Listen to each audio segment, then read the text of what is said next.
Welcome to Burlap Teachers. Enjoy the video.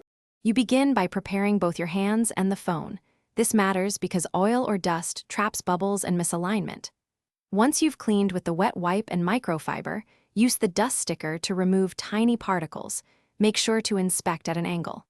Take the protector out of the sleeve, peel only the backing that covers the adhesive edge, and loosely align the top edge to the phone's camera and corner landmarks.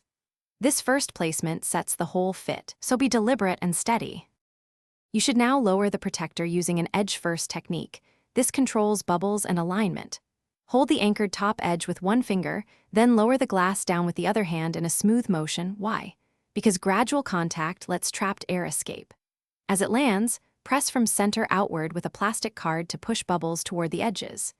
If you spot a misalignment, lift gently from a corner of the non-adhesive side and realign.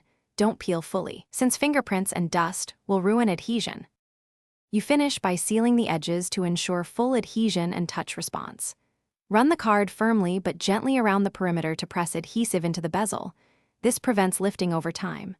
For tiny edge bubbles, lift nearest corner just enough to slide out dust with the sticker, then reseal. This fixes most issues. If bubbles persist or the edge won't sit, replace the protector. A compromised seal can trap moisture and dust, so start again with a spotless screen for a long-lasting result. Thanks for watching. Consider subscribing if this video helped you.